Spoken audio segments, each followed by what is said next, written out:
හාමුදුරුවෝ එක බණක කියනවා කිව්වා අර මං කියනවා පින්නතුනේ උදේට බුදුහාමුදුරුවන්ට පැම් පූජාව තියන්න කියලා.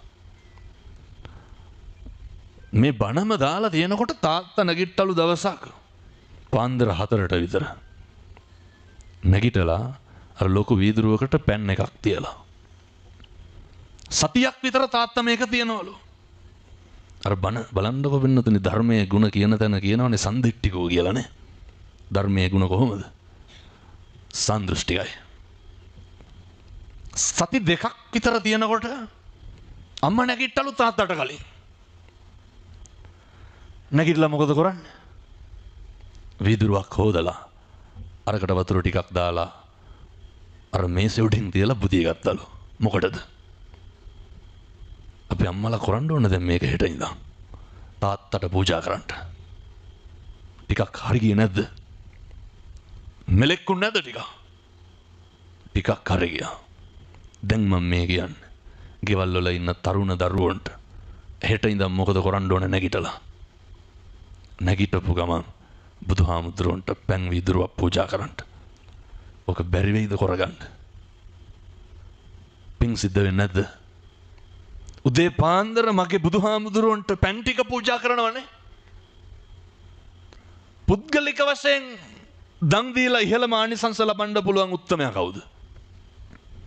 බුදුහාමුදුරුවෝ. සම්‍යක් දෘෂ්ටික දෙවිවරු බලාගෙන ඉන්නේ. කවුද මේ උදේ පාන්දර බුදුහාමුදුරුවන්ට පැන් පූජාව තියන්නේ? අය අමුතුවෙන් ගාථා කියන්න ඕනද? නෑ, ඕක කරන්න. අම්මා වතුර වීදුරුව හොදලා තියෙනවා, තාත්තා පැන් එක තියෙනවා. දෙන්න තව කතා නැහැ. ඒ දේශනාවෙම සඳහන් කරනවා මම කියන්නේ මම මේ කතන්දරේ කලින් කියලා තියෙනවා කරන්න ඕන විදිහ මේකේ ප්‍රතිඵලයක් දැනගත්ත පහුගිය දවස්වල ප්‍රතිඵලය කියන්නේ. අර පීරිසියකට හරි දාන්නේ ටිකක් පූජා කරන්න කියලා. පීරිසි කියන්නේ මෙව්වට හොඳේ. ඕකට බත් හැඳි භාගයක් විතර දාලා මොනා හරි උයනවනේ ගෙවල් වල උදේට මොනා හරි උයනවනේ. දවසක් අම්මා පැහෙන හොද්දෙන් ගෙනල්ලා දාලා මේසෙ උඩින් තියලා ගියාලු. මොකටද? තාත්තා ගෙන් එළියට බහින්න කලින් අරක පූජා කරන්න. හාමුදුරුවනේ සති 3ක් එකම බණ ගෙදර දාන්නේ කිව්වා. සති 3ක්. ඇයි මේ එකම දාන්නේ? අර තාත්තට අම්මට දැන් මෙව දැනගන්න එපේ මේක මෙහෙම කරන්නේ කියලා. තාත්තා අරක දැකලා තියලා වැඳලා ගියාලු.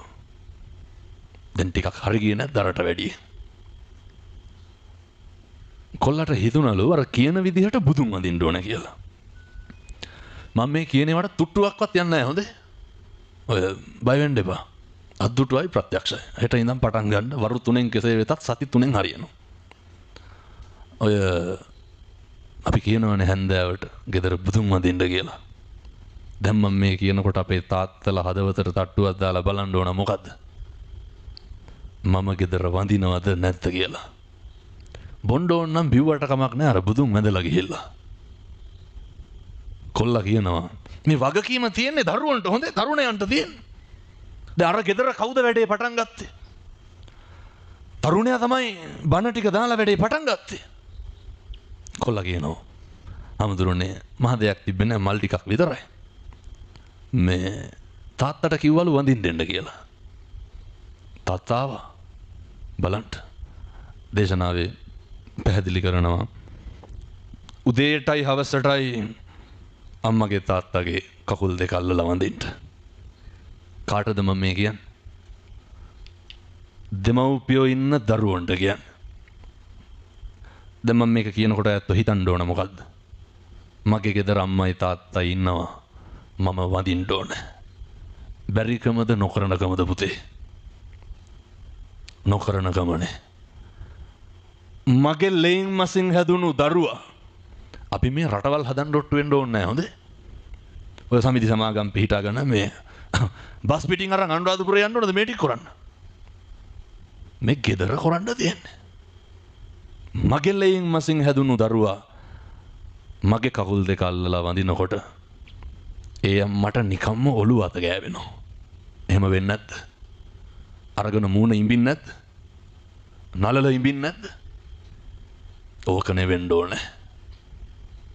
කොල්ලට හිතුණලු නිකමට තාත්තගේ කකුල් දෙක අල්ලලා වඳින්න ඕනේ. අයියා රහඳුරු බනට කියනවනේ. කරලා බලන්න කියලා. කකුල් දෙක අල්ලලා වැඳලු. කොල්ලට තේරුණාලු තාත්තා අඬනවා කියලා. එක්ක ගහලන්නන්න පටන් ගත්තලු වෙනතුනේ. කොල්ල නැගිටිනකොට මට ඉතින් මෙතන තාත්තලා හිටියා නම් හොඳයි. තාත්තා කොල්ලගේ මූණ අරගෙන පපුවට තියාගෙන අඬන්න පටන් ගත්තලු. අම්මට බලාගෙන ඉන්න පුළුවන්ද තාත්තයි පුතයි අඬනකොට?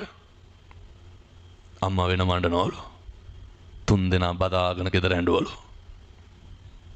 ඊට පස්සේ කොල්ලා කිව්වා හාමුදුරුවනේ අවුරුදු 21කටම තාත්තා කියලා හැඟීම දැනෙච්ච එකම දවස කියලා. ඔයත් හිතනවද ආයේ ගෙදර කුණු හරපයක්වත් කියයි කියලා? ඔයත් හිතනවද ආයේ ගෙදර තෝ කියලාවත් කතා කරයිද? අය ප්‍රශ්න නැහැ. අය ගැටලු නැහැ.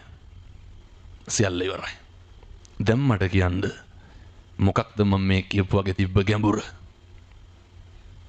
මොකක් හරි මේකේ තේරුම් ගන්න බැරි දෙයක් තියෙනවා. අප්‍රමාණ කරුණාවෙන් දේශනා කරන්නේ දරුවන්ටයි දෙමව්පියන්ටයි හෙට ඉඳන් කරන්න. හෙට උදේ ගෙදරින් එළියට බහින්න කලින් කකුල් දෙක අත ගාලා වඳින්න කාගේද? අම්මගේ තාත්තගේ.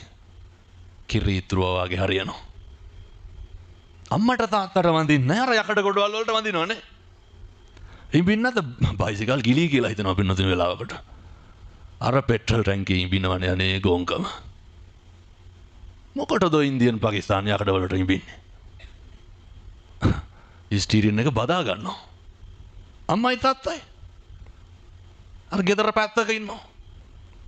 දෙවිවරු වගේ ආශිර්වාද ගන්න පුළුවන් දෙන්නේ කින්නකොට කොහෙවත් නැති යකඩ ගොඩවල් ඉඹිනවා. තේරුමක් තියෙන වැඩ නෙමෙයි. එහින්දා හෙට ඉඳන් ගෙවල් වල අම්මයි තාත්තයි දරුවෝ යොහම ඉන්න. කවදා හරි හොඳ හාමුදුරු කෙනෙක් ගෙනල්ලා හොඳ බණක් අහන්න. එතකම් මං ඔය කියපු විදිහට ඉන්න. ගෙදර මේ ටික හදාගත්තට පස්සේ අය ප්‍රශ්න නැහැ.